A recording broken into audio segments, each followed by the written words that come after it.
we recommend listening to the CW Pod with a glass of Steeple Ridge Bourbon. Grown, distilled, well-rested, and bottled in Erling, Iowa. Now from the Channel Seed Studios, this is the CW Pod, fueled by Steeple Ridge.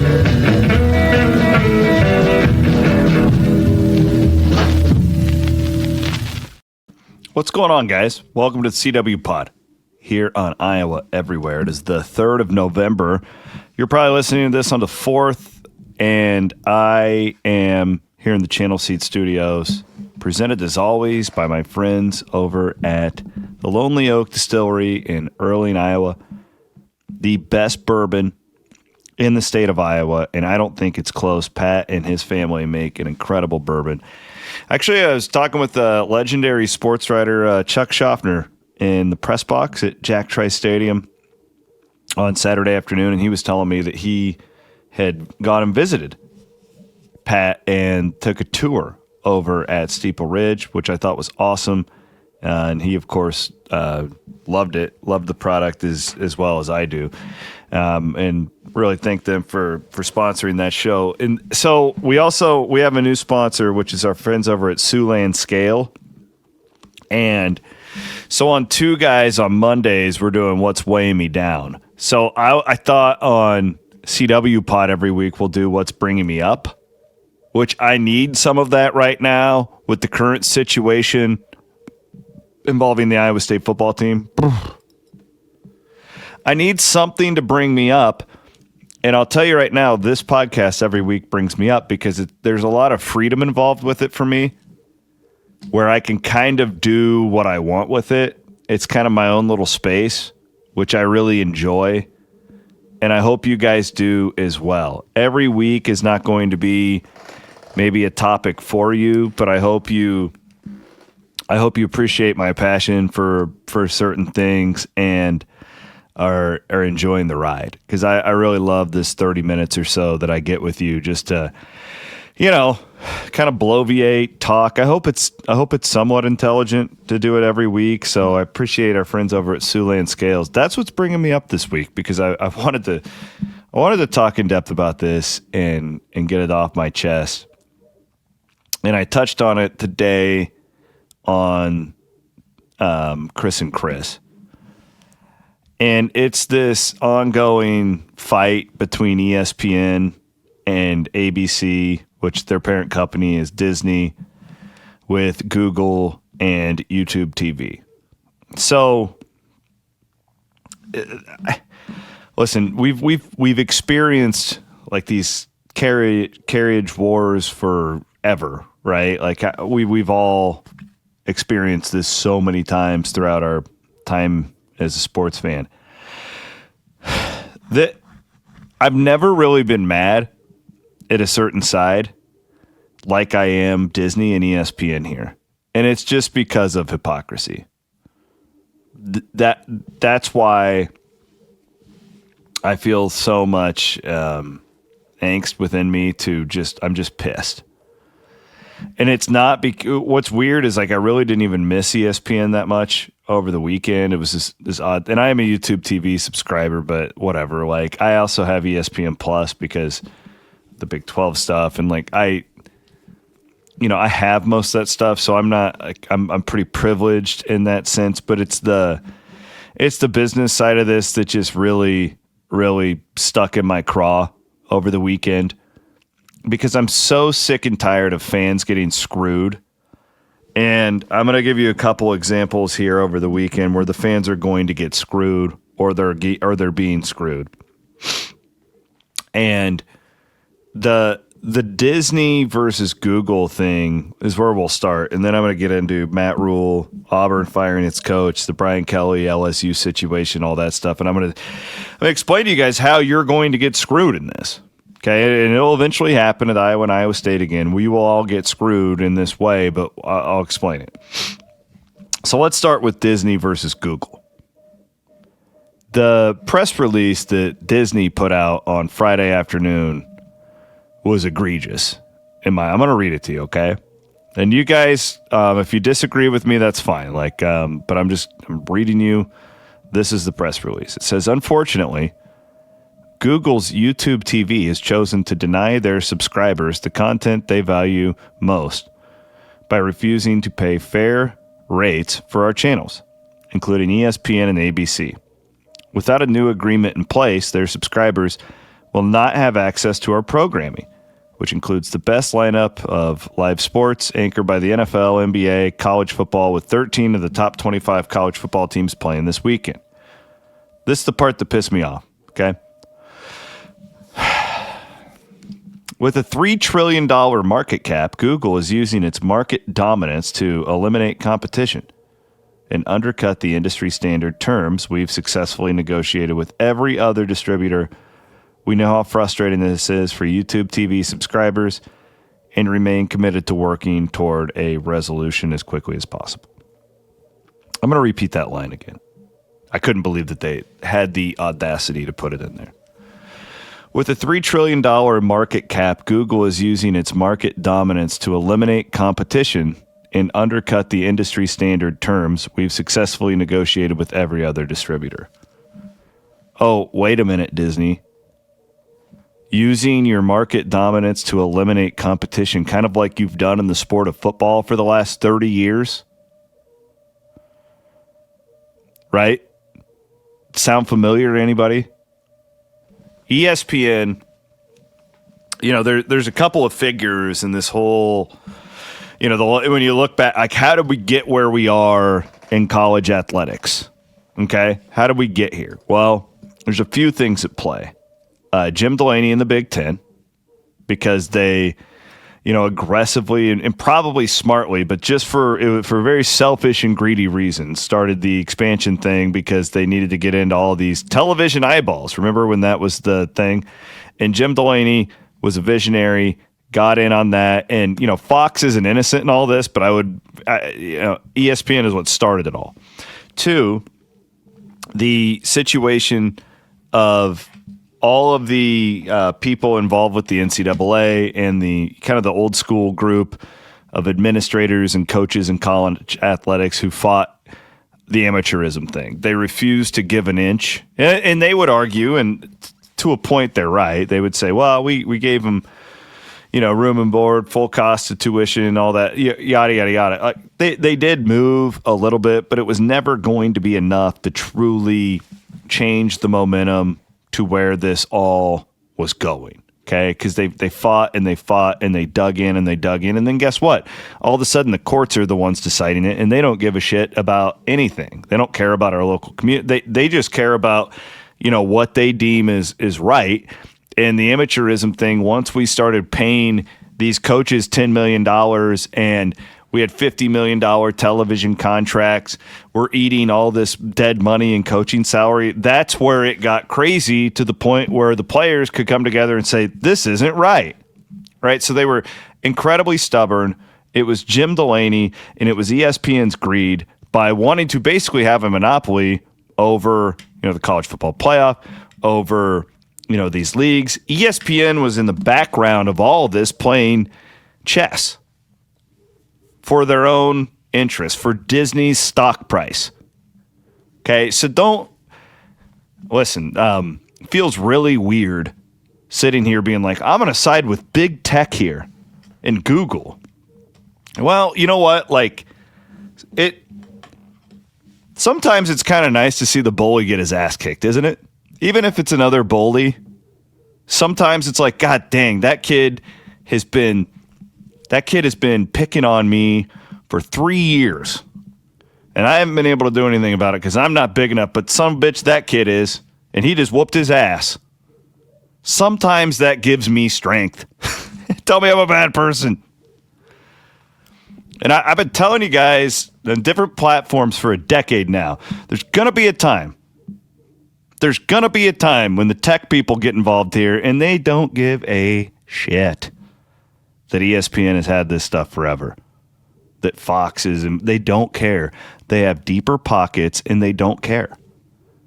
You think that, Jim Delaney was a savage. Man, wait till you get the tech bros in the room.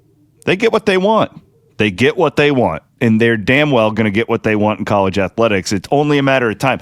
Do you think these college commissioners who, and really like what we've talked about, the Michigan thing and the private equity and all this stuff we've hammered, do you think that they're going to turn down the money in the future? If Amazon comes to the table and says, yeah, you got a good deal with ESPN SEC, we're going to double it. Do you want to come with us? Do you think the SEC is going to say, we're good. We have a really loyal relationship with ESPN. That's not how it works. So again, just the audacity, the ESPN, who I would argue has done, the other entity is the Rose Bowl, but I chunked that in with Jim Delaney. Okay, the Rose Bowl's done as much to halt the advancement of our sport as any entity in the world. Because it's all selfish.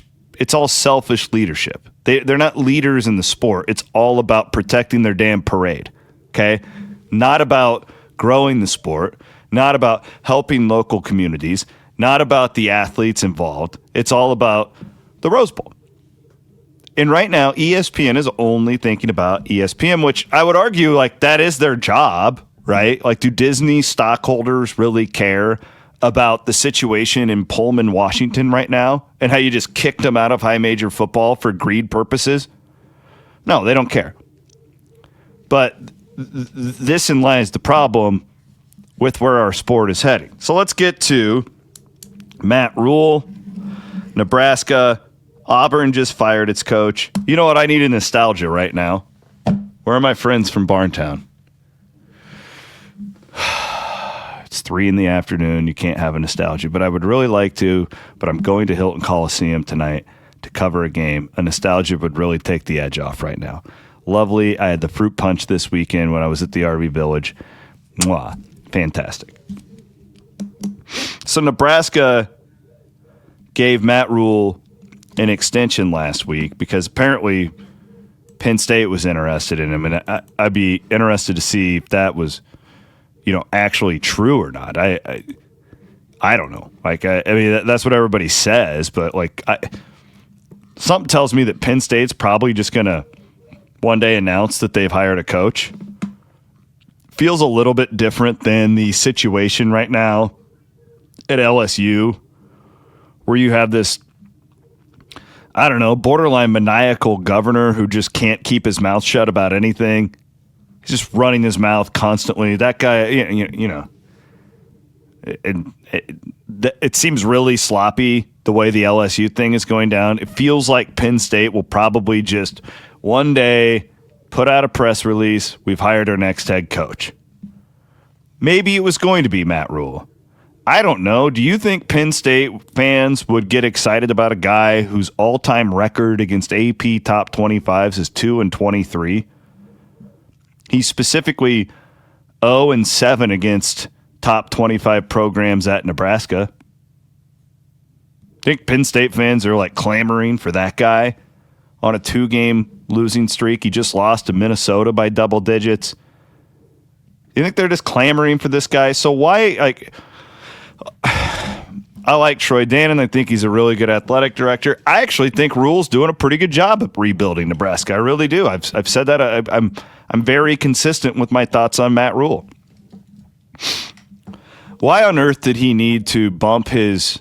Why did they need to bump his buyout to $71 million when they gave him this extension? Again, I don't even think I would argue extending the man. And I've got all these Nebraska fans in my mentions. Well, they're just terms of the contract, I mean, that's the going rate. We didn't want to mess with the coaching carousel. Listen, I'm not saying you shouldn't have extended the guy. I'm not saying you shouldn't have locked him up. If you feel like you all know more than I do. And Troy Dannon's a really good athletic director. You don't get to where he's, Tulane, Washington, Nebraska, like really smart guy. You don't get to where he's got with it by being an idiot. You want to extend the guy, I'm fine. Why did he need to increase the buyout to $71 million? Can somebody explain that to me? Was it really that big of a threat that somebody was going to come in and swipe Matt Rhule. We keep falling for it. And it's not the fans, but we as an industry. The fans, you guys are fine. I'm going to get to you in a minute and how you get screwed in all this. Why did he need to extend the buyout? Why? Could it be, like the Louisiana governor said, his name escapes me. He's just kind of funny. He's just out there rambling. Could it be because all the agents and coaches have the same, all the coaches and athletic directors, they all have the same agents? They're just screwing us one after another, guys. Like the whole thing is a system. They're sitting in their speakeasy drinking $50 pours, just probably like $100 pour actually, just laughing at why our industry keeps doing this. So here's the other interesting part to me. I've said this for a long time. I've never understood why fans get sucked into the television revenue thing. Well, we might be 3-8 every year, or 3-9 every year, but we are in the Big Ten. We are in the SEC. We make $70 million a year in television revenue. So then I would ask, where's the money going? Right? Because in the past, it's gone to like buying out coaches. It's gone to like facilities for the players. That's cool to hang your hat on. I love walking around. I swear to God, I love walking around Iowa State and seeing the facility upgrades and like where it was, where it is. It's really cool. I've done it at Iowa too. When my daughter Cameron was in the children's hospital up there. Very gracious people up at Iowa. The beautiful facilities. That is cool, right? Like the new Kinnick Stadium, the Bolden end zone at Iowa State. All these things. There's value in that. Giving back to your local community, and that's what that is. Fans benefit from that too. But let me ask you this. So now, right, like so the schools are supposed to be the ones paying the players, so the fans are off the hook for that, supposedly. No, you're not. No, you're not. You're not off the hook. Your prices are going to go up across the board. So what do you think if you're an LSU fan today and you're an Auburn? How many coaches has Auburn fired in the last 10 years? But it feels like Auburn is getting a new coach every year. Whatever. You're an LSU fan today. Yeah, we smell blood. We are kick Brian Kelly's ass out of here. We will buy out that son of a bitch. He can't win the big one. Yeah. It doesn't matter where they say the money's coming from. You're going to be on the hook for it. And yet we don't ever really understand this. And it has to change. Like at some point, I keep sitting around and I'm banging my head against the wall because I'm an entrepreneur. I run small businesses. And we watch every penny because we have to. That's the only way we survive is we watch every penny. You have to invest in the right things. You have to invest in the right people. And if you don't evolve, you die. Well, like to me, like this is like I look at college athletics now and I feel like we're moving into a new era where it's like a business era where it's no longer, the Wild West gets thrown like, I don't know. It feels like now, even though they're not employees, they kind of are. Like we're paying the players. They get a check for this. They are expected to produce at a certain level, or we fire them and move on, or they can quit and go and get a better opportunity. There's a little bit of equality there now. Like when I look at college football today, I feel like there's more teams that are good because of this. I don't know if there's more teams that can win the national championship, but there's some sort of like, I think in the next 10 years, it's the schools that treat this like a business are the ones that are going to thrive long term, not the ones that are just completely, doing these ridiculous buyouts and paying 3 coaches at once. Like eventually I feel like that's going to catch up with you. And I also think eventually those are the programs whose fans are not going to continuously get bent over. It's just so interesting to me. Like that fans will like they will cheer like crazy when these guys get fired. Well, like, it's not going to make your life any better. And sometimes guys need to get fired. I understand that. But you're end up going to pay for it. So we have the YouTube TV thing with ESPN. Who hurts from that? Is Google going to feel it if they don't give in? Is Disney going to feel it? Like, Disney's profiting off of this because more people are signing up for their app. Who has to pay more, though? You do, the fans. Okay? So when the coaches get fired and there's a $71 million buyout, who has to pay more? The fans. So let's say LSU hires a perfect coach and they go and win the national championship and revenue is through the roof from this national championship. Will they lower the cost of a hot dog in the stadium? No. Will they lower your cost of parking? No. Well, okay, let's say the Big 12. We got a great thing going right now. I actually think it's a very entertaining league. Maybe they can get, if they're at $50 million a year right now in television revenue, maybe they get 60 the next time. Will they lower your ticket cost because of that? No.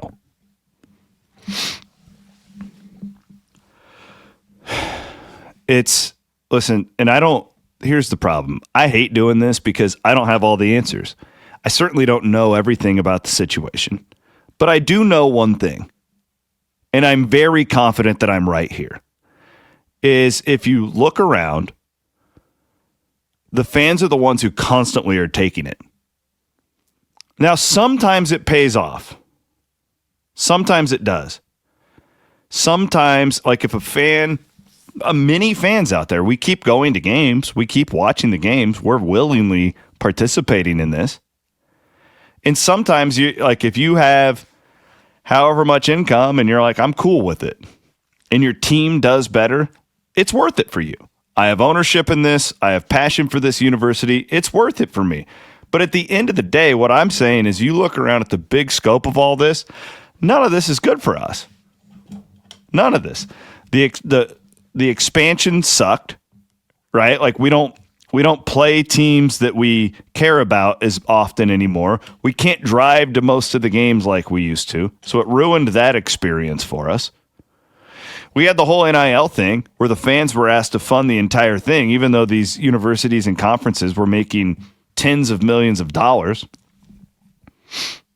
Are these coaches who are making $10 million a year giving back more to the community? No. They're actually doing less now for the most part, because it's become so professionalized. Yeah, I'm having a hard time with this because I feel like the angry old man who's, yelling at clouds. And I don't have a great solution other than I think my solution would be what I hope to see in the next 10 years is that we all in this industry just say what it is and start treating this thing like a real business. We have to quit doing just what we've been doing for the last 30 years. I want an athletic director. And we're starting to see some of this, honestly. I think Pollard does a pretty good job of this. I think it drives a lot of the fans crazy. Like the Cytown thing, right? Like, we're losing our parking. He's treating it like a business in that sense. Now go ahead and say, well, why doesn't he sell alcohol? That would make more money. I get it. It's just, I think those are the ones who will be the most successful because the funds are not unlimited. Most schools don't have a Cody Campbell at Texas Tech. Now, many of them, your Ohio States, your Texas, those guys are all going to be fine. But I'm speaking to the overwhelming majority of these schools and fan bases in college athletics where the money is going to tighten up. And it probably is already. Business is hard right now. Business is hard. But I just, you can't. I've had 100 responses from Nebraska fans trying to defend this Matt Rhule thing. I just don't understand why that guy needed more money onto his buyout. And they're like, well, we're tacking on years. I don't care. What has he done to deserve a $71 million buyout from anyone? He's 2-23 in his career against top 25 schools. Why would you give that guy a $71 million buyout? What if he loses every game the rest of the year? You still going to be happy with that? Like, these things change fast, man. Look at Iowa State right now. Look how quickly that thing turned. So, the Google ESPN thing just got me really, really fired up. And I can't believe I'm sitting here just openly cheering on Google. Like, it doesn't even make sense. But I am. Because I like seeing the bully get his ass kicked every once in a while. It's good for everybody. We need more bullies in this thing. We need more. The days of Fox and ESPN just running the show are over. They're over. They're going to be a big part of the sport going forward. I do not deny that. But damn it, if Amazon and Google want to be a part of it, they will be. I promise you. They already are, right? We're already seeing. Like I looked it up before I came on. Guess how many networks Big 12 basketball games are going to be on this winter? 6, and that doesn't count all the different ESPNs: ABC, CBS, Fox, ESPN, TNT, and Peacock. Now, granted, ABC and ESPN are owned by the same entity, but like. And that's just assuming they put them on their like main channels, right? Like Peacock, you gotta get the app. What if CBS is like, hey, like we're gonna put it on Paramount? I don't think they're doing that, but would it shock anyone in this? So no, like again, none of this is about the fans. We keep getting screwed in all these different ways, and I'm gonna call it out when I see it. I am the fact that Disney and ESPN would dare throw the market cap out there and try and act like an underdog was incredibly offensive to me. And it should have been offensive to you guys too. I'm sorry. Like I really just feel like